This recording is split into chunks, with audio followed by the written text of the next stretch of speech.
Hi guys, আসসালামু আলাইকুম। সবাই কেমন আছেন? আশা করি সবাই অনেক ভালো আছেন। আপনারা স্ক্রিনে যে ভিডিওটা দেখতে পাচ্ছেন, এই ভিডিওটা টিকটকের টপ ট্রেন্ডিংয়ে রয়েছে। এই ভিডিওটা আপলোড করার সাথে সাথে ফর ইউতে চলে যায়। এই ভিডিওটা আপনি কিভাবে খুব সহজে এডিটিং করবেন সেটাই আজকের টিউটোরিয়ালে দেখাবো। আমি আছি আপনাদের সাথে অনিক। চলেন আর কথা না বাড়িয়ে মোবাইল স্ক্রিনে চলে যাই। ভিডিও এডিটিং শুরু করার আগে আপনাদের কাছে একটাই অনুরোধ। সো গাইস, এই অ্যামেজিং ভিডিওটা এডিটিং করার জন্য আমরা প্রথমে চলে যাব টিকটক অ্যাপসটিতে। এখানে আসার পর চলে যাব সার্চ বক্সে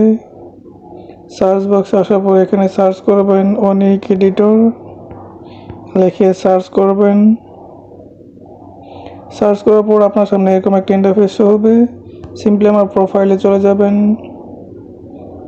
প্রোফাইল আসার পর অনেকগুলো ভিডিও শো হবে আপনার সামনে। এইখান থেকে 5 নাম্বার যে ভিডিওটা আছে এই ভিডিওটা সিলেক্ট করবেন। এখানে নিচে লেখা দেখতে পাচ্ছেন ট্রাই দিস ট্যাবলেট, এখানে একটা ক্লিক করবেন। এখানে ক্লিক করার পর আমার প্রোফাইলের নিচে লেখা দেখতে পাচ্ছেন ক্যাপকাট ট্রাই দিস ট্যাবলেট, এখানে একটা ক্লিক করবেন।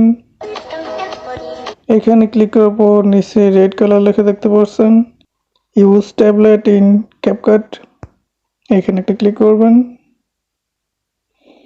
এখানে ক্লিক করার পর ডান সাইডের কোণে লেখা দেখতে পাচ্ছেন ইউজ ট্যাবলেট, এখানে ক্লিক করলে আপনাকে আবার আপনার গ্যালারিতে নিয়ে আসবে। সো আপনি যে ফটোগুলো এডিটিং করতে চান সেই ফটোগুলো সিম্পলি সিলেক্ট করে নেবেন। সিলেক্ট করা হয়ে গেলে এখান থেকে নেক্সট অপশনে একটা ক্লিক করবেন।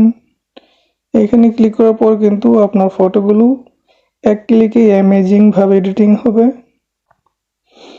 এই ভিডিওটা ডাউনলোড করে আপনার গ্যালারিতে নেওয়ার জন্য আপনাকে যা করতে হবে, এখানে উপরে লেখা দেখতে পাচ্ছেন অ্যাড সাউন্ড ইন টিকটক, এখানে একটা ক্লিক করলেই আপনার ভিডিওটা ডাউনলোড হয়ে গ্যালারিতে চলে যাবে।